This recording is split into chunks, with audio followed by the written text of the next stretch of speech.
వెనిజులాకు తానే అధ్యక్షుడిని అన్నాడు. ఆ దేశ చమురుపై పెత్తనం మొత్తం తనదే అని మొండిగా వ్యవహరించాడు. వెనిజులాలో ఏం చేయాలనుకున్నా తన పర్మిషన్ తీసుకోవాల్సిందే అని ప్రకటించాడు.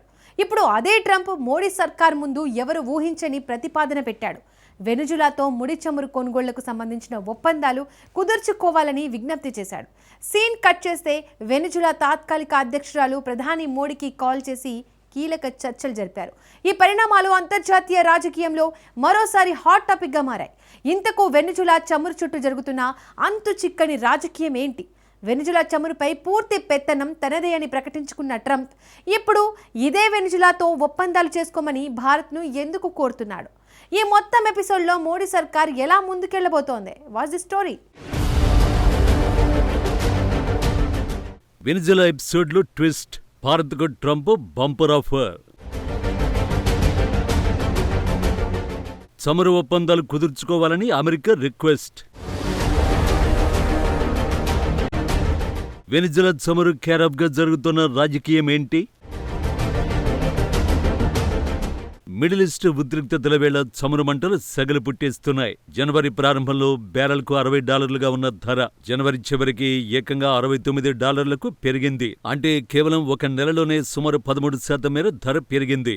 ఒకవేళ ఇరాన్పై అమెరికా దాడి చేస్తే పరిస్థితులు మరింత దారుణంగా ఉంటాయి. ఈ ప్రభావం భారత్పై మిగతా దేశాల కంటే కూడా కాస్త ఎక్కువగానే ఉంటుంది. సరిగ్గా ఇలాంటి సమయంలోనే వెనిజులా తాత్కాలిక అధ్యక్షురాల నుంచి ప్రధాని మోడీకి ఓ ఫోన్ కాల్ వచ్చింది.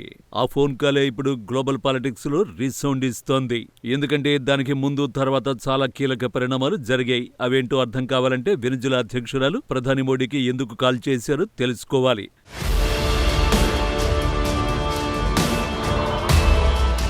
నికోలస్ మదురోను అమెరికా కిడ్నాప్ చేసిన తర్వాత వెనిజులా తాత్కాలిక అధ్యక్షురాలిగా డెల్సీ రోడ్రిగ్స్ ఛార్జ్ తీసుకున్నారు. బాధ్యతలైతే తీసుకున్నారు, కానీ అధ్యక్షురాలిగా సొంతంగా నిర్ణయాలు తీసుకోవడం, ఇతర దేశ అధినేతలతో చర్చలు నిర్వహించడం వంటి విషయాల్లో అంతగా యాక్టివ్గా లేరు. ఎందుకంటే ట్రంప్ ఆమెను గమనిస్తూ వస్తున్నారు కాబట్టి. అలాంటిది ఆమె ఫస్ట్ టైం వెనిజులా తాత్కాలిక అధ్యక్షురాలి హోదాలో ప్రధాని మోడీకి కాల్ చేసి మాట్లాడారు. రానున్న కాలంలో ఇరు దేశాల మధ్య ద్వైపాక్షిక సంబంధాలను సరికొత్త శిఖరాలకు తీసుకువెళ్లాలని నేతలిద్దరూ నిర్ణయించారు. ఇంధనం, వాణిజ్యం, పెట్టుబడులు తదితర కీలక రంగాల్లో సహకారాన్ని పెంపొందించుకోవడంపైనే ప్రధానంగా చర్చ జరిగింది. వెనిజులా అధ్యక్షురాలితో మాట్లాడినట్లు ప్రధాని మోడీ ఎక్స్ లో పోస్ట్ చేశారు. డెల్సీ రోడ్రిగ్స్ తో మాట్లాడాను. అన్ని రంగాల్లో ద్వైపాక్షిక భాగస్వామ్యాన్ని మరింత విస్తరించుకోవడానికి మేము అంగీకరించాం. రానున్న సంవత్సరాల్లో భారత్ వెనిజువేలా సంబంధాలను మరింత ఉన్నత స్థితికి చేర్చాలనే ఉమ్మడి లక్ష్యంతో ముందుకు సాగుతామని ప్రధాని మోడీ ఎక్స్ లో రాసుకొచ్చారు.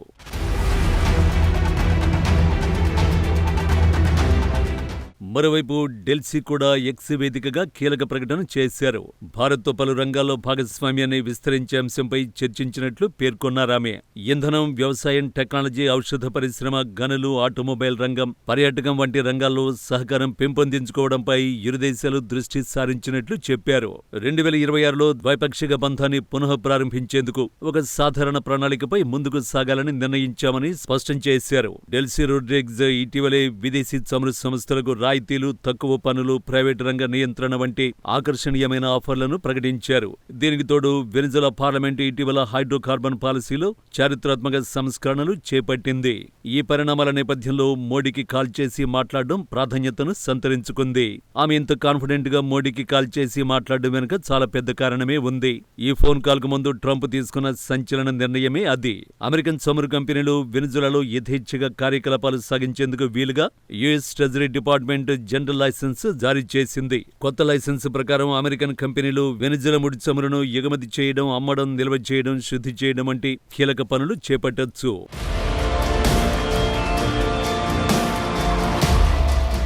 ట్రంప్ ప్రభుత్వం ఈ లైసెన్సులో కొన్ని కఠినమైన షరతులు కూడా విధించింది.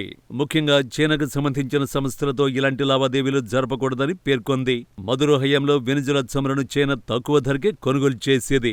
ఇప్పుడు ఆ మార్గాన్ని మూసేస్తూ వెనిజులా చమురు అమ్మకాల ద్వారా వచ్చే ఆదాయం మొత్తం అమెరికా నియంత్రణలో ఉండే ఖాతాలలోనే జమ కావాలని ట్రంప్ యంత్రాంగం స్పష్టం చేసింది. దీనివల్ల వెనిజులా చమురు సంపదపై అమెరికాకు పరోక్ష నియంత్రణ లభించనుంది. ఇక్కడే ట్రంప్ సర్కార్ భారత్కు ఓ ఆఫర్ ఇచ్చింది. వెనిజులాతో రష్యాతో వ్యాపార లావాదేవీలు, ప్రత్యేకించి చమురు కొనుగోలుకు సంబంధించిన ఒప్పందాలను కుదుర్చుకోవాలని భారత్కు సూచించింది. అయితే ఈ ఆఫర్ వెనుక అసలు లక్ష్యం వేరే ఉంది. ఆ లక్ష్యం మరేదో కాదు, రష్యా నుంచి చమురు దిగుమతి చేసుకుంటున్న భారత్కు వెనిజులాను ప్రత్యామ్నాయంగా చూపడమే.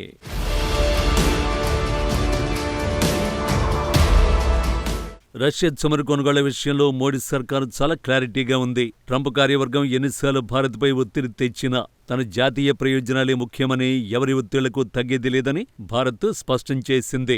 ఇలాంటి సమయంలో వెనిజులాతో చమురు ఒప్పందాలు చేసుకుంటే రష్యా నుంచి చమురు కొనుగోళ్లు తగ్గించొచ్చు అనేది వాషింగ్టన్ ప్లాన్. అలాగే వెనిజులా చమురును కొనుగోలు చేస్తే భారత్పై ఉన్న 25% అదనపు సుంకాలు తగ్గించే అవకాశం కూడా ఉంటుంది. ఈ లెక్కలతోనే భారత్ను వెనిజులాతో చమురు ఒప్పందాలు చేసుకోమని సూచిస్తోంది. మరి ఈ ఆఫర్ను భారత్ యాక్సెప్ట్ చేస్తుందా? ఈ ప్రశ్నకు సమాధానం అవుననే చెప్పొచ్చు. ఎందుకంటే వెనిజులాలో ఉన్న శాన్ క్రిస్టోబల్ వంటి చమురు క్షేత్రాల్లో భారత ప్రభుత్వ సంస్థ ఓఎన్జీసీ విదేశ్కి 40% వాటా ఉంది. వెనిజులా ప్రభుత్వం భారత్కు దాదాపు $1 బిలియన్ బకాయి పడింది. అమెరికా పర్యవేక్షణలో జరుగుతున్న ఈ మార్పులతో ఆ బకాయిలను చమురు రూపంలో తిరిగి పొందే ఛాన్స్ భారత్కు దక్కుతుంది. అంతేకాదు, గ్లోబల్ మార్కెట్లో చమురు సరఫరా పెరిగితే ధరలు తగ్గుతాయి. వెనిజులాలో భారత కంపెనీలు ఉత్పత్తిని పెంచితే అది అంతర్జాతీయంగా చమురు ధరలు తగ్గడానికి సహాయపడుతుంది. ఇది అమెరికాకు, భారత ఆర్థిక వ్యవస్థ కూడా మేలే. మరి మిత్రదేశం రష్యా మాట ఏంటి?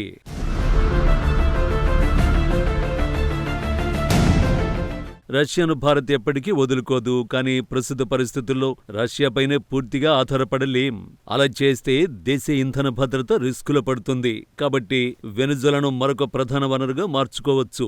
కాస్త వివరంగా చెప్పాలంటే రష్యా నుంచి చమురు కొనుగోళ్లు తగ్గిస్తారు తప్ప పూర్తిగా నిలిపేయరు. ఈ పరిస్థితులను రష్యా కూడా అర్థం చేసుకుంటుంది. భారత్ మరొక దేశం నుండి చమురు కొంటుందంటే అది రష్యాకి వ్యతిరేకమని కాదు.